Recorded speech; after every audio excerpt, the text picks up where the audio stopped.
ربنا هب لنا من ازواجنا وذرياتنا قرۃ اعین واجعلنا للمتقین اماما۔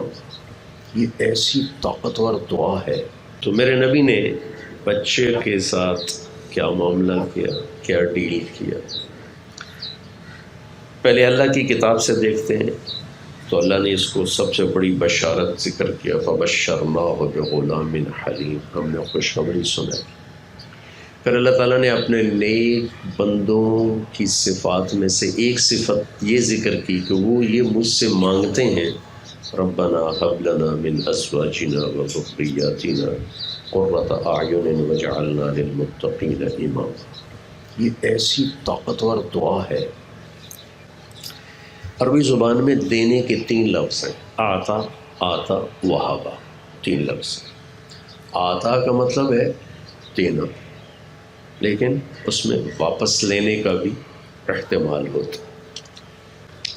آتا کا مطلب ہوتا ہے دے دینا، واپس نہیں لینا۔ اِنَّا أَعْطَيْنَاكَ الْكَوْثَرَ، ہم نے آپ کو جنت کی چابی دے دی، اب واپس نہیں لیں گے۔ تُؤْتِي الْمُلْكَ مَن تَشَاءُ، ہم جس کو چاہتے ہیں بادشاہی دیتے ہیں، لیکن واپس بھی لے سکتے ہیں۔ وَتَنزِعُ الْمُلْكَ مِمَّن تَشَاءُ، اس کے ساتھ ہی لگا ہوا۔ آتا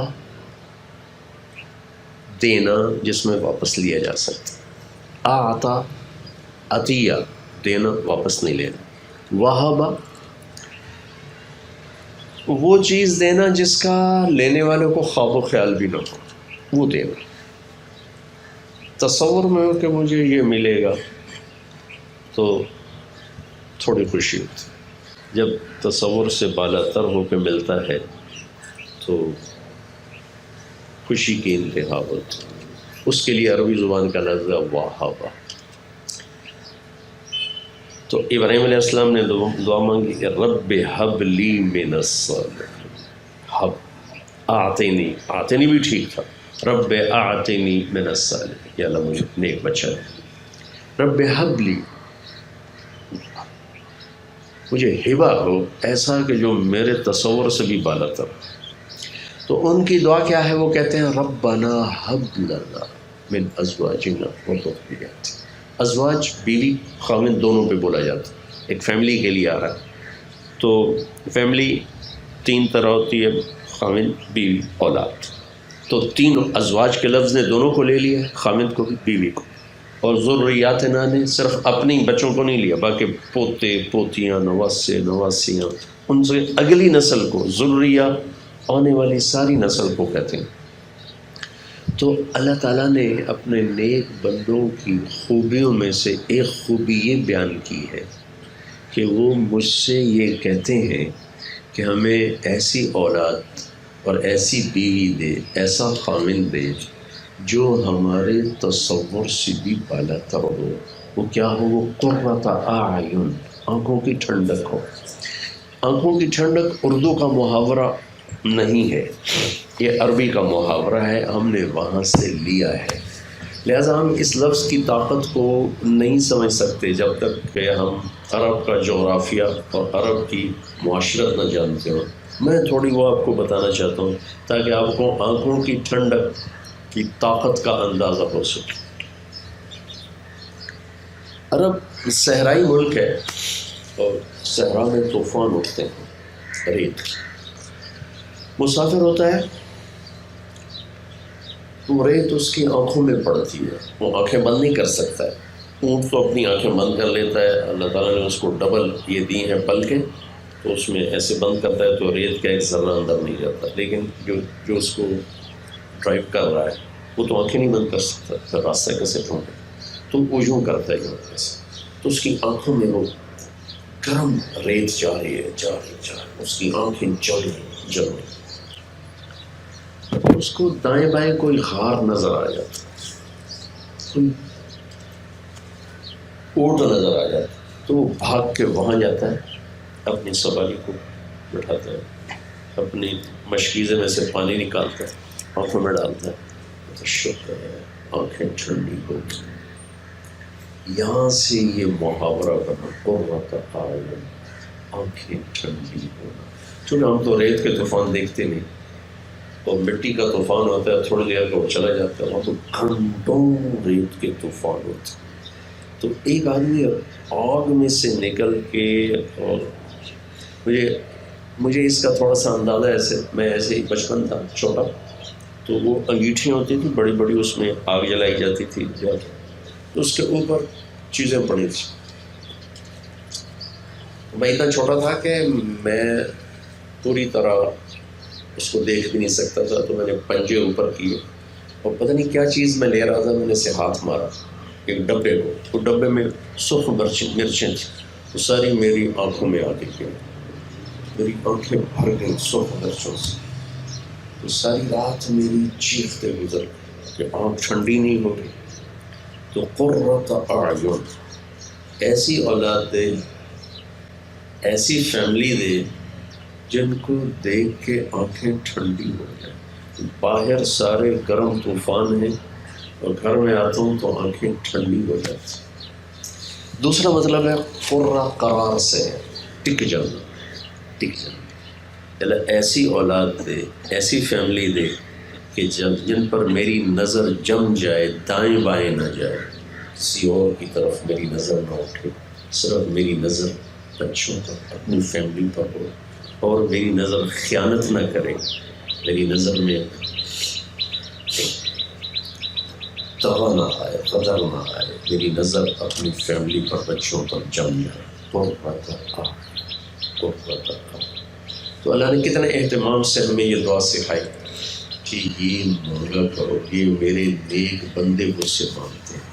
وعباد الرحمن، سورہ فرقان میں ہے، وعباد الرحمن، اور رحمان کے بندے، ان کی صفات آخر میں یہ صفات۔ پھر اللہ کے محبوب صلی اللہ تعالی وسلم کا اہتمام کیا تھا؟ آپ نے ارشاد فرمایا کہ جب بچہ پیدا ہو اس کا نام اچھا رکھو، اور آپ بچوں کے نام تبدیل کر دیتی تھی، اور اتنا آپ اس میں احتیاط فرماتے تھے۔ سبحان، آپ نے کہا کوئی اپنے بچے کا نام یسار نہ رکھے، افلح نہ رکھے، نجیح نہ رکھے۔ یسار کہتے ہیں آسانی کو، افلح کامیابی کو، نجیح کامیابی کو۔ کس لیے کہ ایک شخص باہر سے آ کے پوچھتا ہے بھائی یسار صاحب ہیں تو وہ گھر میں موجود نہیں، تو گھر والے کہتے ہیں نہیں ہے، تو آسانی گھر میں نہیں ہے، اس سے بھی بچنے کے لیے آپ نے فرمایا یسار نام نہ رکھو۔ سمجھ میں میرے کو کہ اتنی سی جس میں خدشہ ہو کہ بھائی کامیابی کا مطلب ہے تو وہ گھر میں نہیں ہے، جی وہ نہیں ہے تو کامیابی گھر میں نہیں ہے، اس سے بھی آپ نے بچایا، اور غلط ناموں سے وہ تبدیل فرمایا۔ یہ آج کل کے ماں باپ ایسے الٹے سیدھے نام رکھتے ہیں کہ وہ بس نیٹ میں پڑھا تھا، پتہ نہیں اخبار میں پڑھا تھا، کیا پڑھا تھا۔ اور ہمارے پٹھان تو ماشاءاللہ بادام خان، اخروٹ خان، طوطا خان، پتہ نہیں کیا کیا رکھتے تھے۔ تو آپ نے فرمایا کہ من یحلب الشاۃ، یہ بکری کا دودھ کون نکالے؟ ایک شخص کھڑے ہو گیا، جی میں نکالتا۔ تو اس نے کہا تھا جہاں بھی لیا، آپ نے کہا مسمک، نام کیا ہے تیرا؟ کہا جی مرہ، مرہ کہتے ہیں کڑوے کو، کبھی تو بیٹھ۔ دوسرا کھڑا کہ میں جاؤں، کہ مسمک، تیرا نام کیا ہے؟ کہا جی جمرہ، چنگاری، کبھی تو بھی بیٹھ۔ تیسرا کھڑا ہو کہ میں جاؤں، کہ مسمک، تیرا نام کیا ہے؟ کہا جی یعیش، زندہ باد، زندہ باد، ٹھیک تم جاؤ۔ ارے تو دودھ ہی نکالو، لیکن اتنی احتیاط فرمائی نسل کا نام اچھا رکھا جائے، ان بچوں کا پہلا حق۔ ایک دفعہ آپ سفر میں جا رہے تھے، سامنے دو پہاڑ آ گئے، تو ان کے بیچ میں سے راستہ تھا، تو آپ نے مقامی لوگوں سے پوچھا ان پہاڑوں کا کوئی نام ہے؟ کہی ہے، اس کا نام ہے فازع، اس کا نام ہے مخزی۔ فازع بدنام کرنے والا، اور مخزی ذلیل کرنے والا۔ تو آپ نے راستہ بدل دیا، ان پہاڑوں کے بیچ میں سے نہیں گزرے، اوپر سے چکر کاٹ کے آپ تشریف لے گئے۔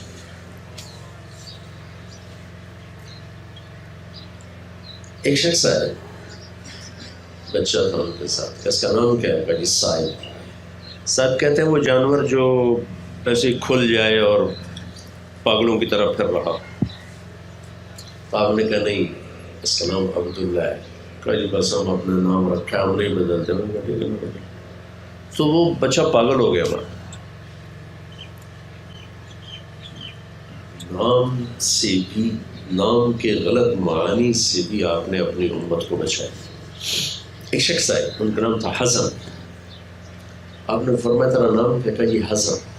حزن کہتے ہیں غم۔ آپ نے کہا نہیں، تیرا نام ہے سہل، سہولت والا۔ کہا نہیں جی، میں اپنے باپ کا رکھا ہوا نام نہیں بدلتا ہوں۔ تو سعید بن مسیب ان کے پوتے ہیں، وہ فرماتے ہیں ہمیشہ ہمارا خاندان دکھوں میں ہی رہا، کبھی دکھ سے نکل نہیں سکا۔ یہ آپ کا اہتمام ہے صرف نام کے، بچوں کا نام کیسے رکھا جائے۔ پھر اس کے بعد آپ سارے عالم کے نبی ہیں، لیکن بچوں کے لیے آپ ٹائم نکالتے ہیں۔ ایک واقعہ سناتا ہوں۔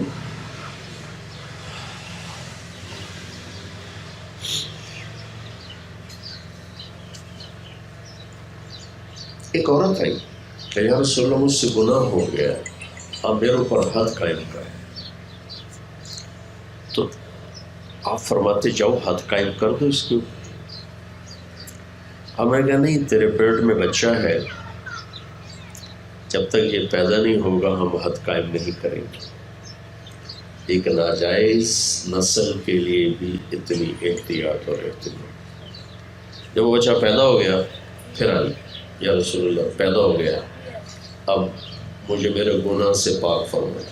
تو آپ نے فرمایا نہیں، جب تک یہ دودھ پیتا ہے ہم تینوں پر ہاتھ قائم نہیں کریں گے، اس کو جو دودھ پلاؤ۔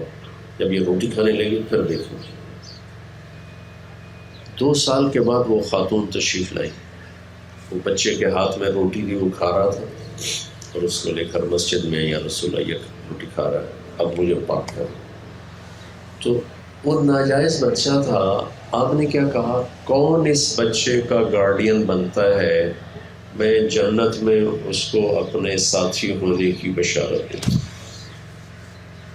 کہ ناجائز بچے پہ۔ تو ایک انصاری صاحب نے کہا یا رسول اللہ میں دیا۔ آپ نے بچہ ان کو دیا، اس پہ حد کو قائم کیا۔ اتنے بڑے نبی ہیں اور نسل کا اتنا اہتمام ہے۔ پھر آپ وقت نکال کر بچوں کے لیے وقت نکال کر ان کا کھیلتے تھے، ٹائم دیتے تھے۔ حسن حسین رضی اللہ تعالیٰ ان کی کشتی کراتے تھے، ان کے ساتھ کھیلتے تھے، ان کے لیے گھوڑا بن جاتے، ان کو کمر پہ بٹھا لیتے، چکر لگاتے، اور پھر کہتے تمہاری سواری کیسی ہے، تمہارا اونٹ کیسا ہے۔